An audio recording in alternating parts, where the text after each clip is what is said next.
What is up, everybody? And on today's episode of Why Did I Buy a Mini Truck, we got a lot going on, actually, today and tomorrow.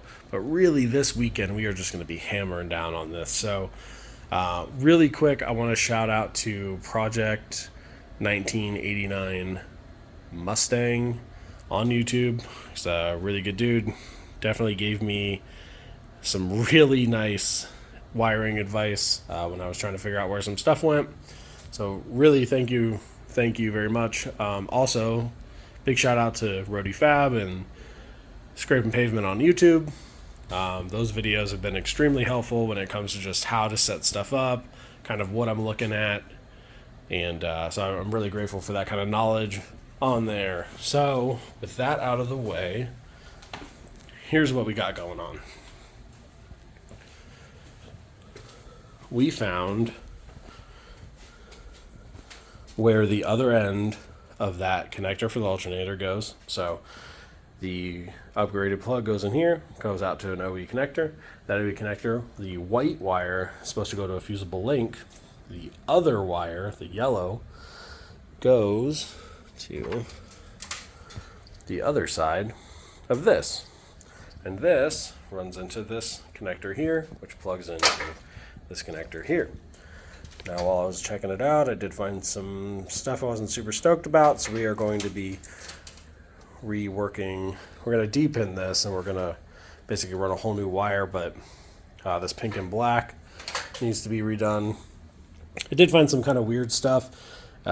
This comes off of a sensor, kind of down in this general area, and this is the ground for it, so this eyelet, super not ideal for me. And then I also found another eyelet that I wasn't really thrilled about. So those, we're going to take care of those grounds. We're going to loom this harness all up, this portion. Try to keep it as protected from the elements and the heat as we can. As you can see, I did run some of this wiring through here. I do also have the starter wire. It's kind of dark, but if I turn my flash on, it's too bright. So, downfall of using your phone.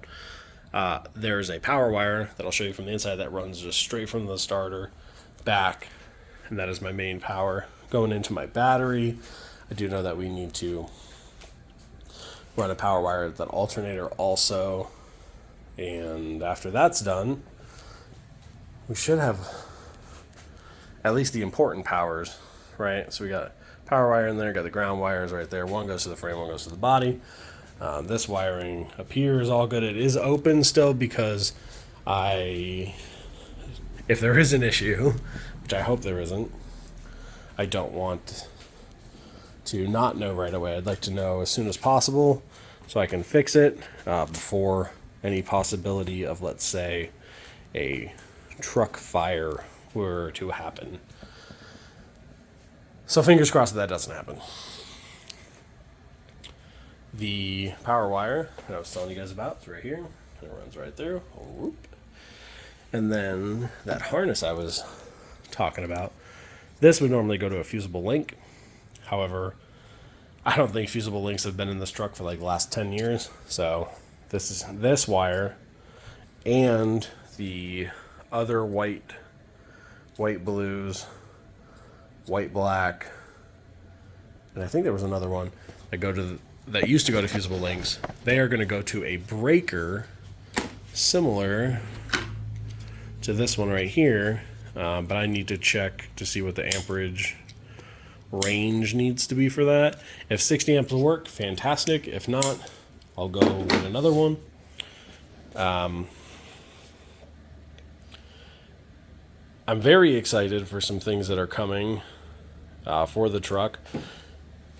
Mainly it's all air suspension stuff. My big thing is if for some reason this harness doesn't work out or there's some bugs we have to go through, that's not a huge deal since we are going to be building an entirely new harness at some point, probably over winter.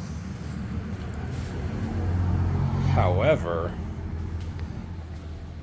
I did order some really cool air suspension stuff that will really bring the build together. So I got a Airjacks 4-play manual valve body, which is very cool. Definitely excited for that. I've never had one like that. So it should be very cool. Way less wires, none to be exact, just airlines. I do have kind of a game plan of what I want to do with the tank and the compressors, but we'll save that for another video. When that does arrive, we will button up all the air suspension all pretty much in one video. And then there might be another one that kind of goes through what we did to clean it up, how we tucked it all. I essentially just want to make sure everything works, right? I want to make sure that the harness is okay for the most part. I'd like to make sure that the air suspension is good and we're not going to have any leaks. You know, this does lay frame. If something were to happen and it aired out all the way, I mean, you'd be pretty screwed. I mean, you wouldn't even be able to get it on a tow truck unless they had like wheel dollies, and then it's a whole deal, right? And then not to mention that, it would be scary, right? You'd be doing like 70 miles an hour and all of a sudden laying frame, you got a problem. But let's not think like that, right? So I'm leaving this harness in here exposed, so if there are any issues, we'll be able to catch it pretty quick. I'm going to be running the wiring from these lugs. There's going to be each one will have a separate lug, or I might join them into one thicker gauge and run it back over here where it will mate to a breaker like this before it reaches the battery. We're going to button up that harness today. And this was just like a nice overall update, just a general update. Don't mind this like little snowflake looking stuff. I did insulate the garages, and this stuff is everywhere. I didn't have a razor blade that was long enough, so I used a skill saw, and it was a mistake. Almost like this mini truck. Nah, I'm just kidding. I love this thing. So I think that's really it, right? Like, that's all I really have right now to update you guys with. I'm so grateful for the help also, for everybody who chimed in and kind of had an idea of where some of these wires went. It's a big deal because I'd like to get it done right and know kind of where everything goes exactly before we just start building another harness. I have been inside and outside and all around this manual.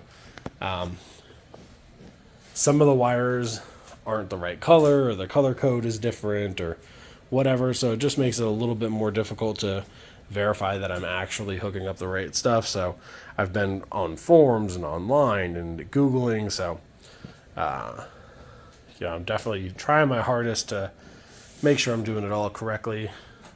I'm by no means a wiring expert.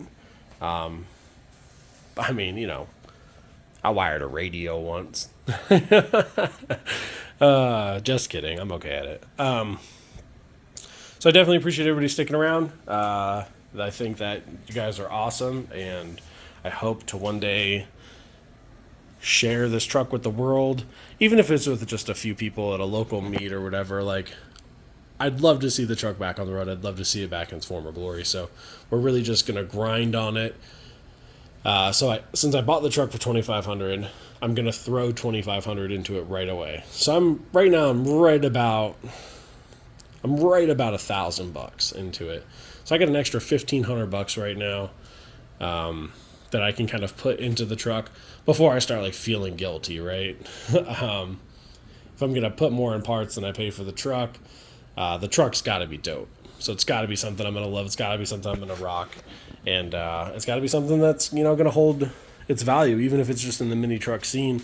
Eventually, when the time comes and we do sell this truck, I'd very much like to see it to go to somebody who is either just getting into the scene or, has been a fan of the Bag D21s. So, really, I'm not even building the truck for me. I'm building it for the future owner. Who knows who that's going to be at whatever point in time that I do sell it, but the end goal in this truck is to sell it. I mean, this YouTube channel, or even just making videos in general, I mean, before I started a channel, I had a couple videos lined up, and it was really just to document the progress of how I got the truck, the things I've done to the truck, part installations, all that stuff, so that when somebody does come to get it, and it goes to its forever home, they'll be able to see all of the effort and the work and the energy that's been put into the truck. to make it reliable, to make it a good solid, a good solid mini truck. I mean, I'd love to be able to know for certainty that I could hop into this thing and fire it up and go for a cruise and maybe go do like some stuff with my friends, and know that every time that I get into it, it's gonna start up. The suspension's gonna work. I know that things are consumable on these, like bags, and sometimes you get leaks, and there could be issues. It's an older truck, whatever, right? I know that. But to the best of my ability, I'd like to make it as reliable as possible. And I want it to look good. So I appreciate everybody sticking around. Thank you so much. I know this is a little bit longer of a video, but I definitely appreciate all the support. And I'm just really grateful to be able to share this progression of the mini truck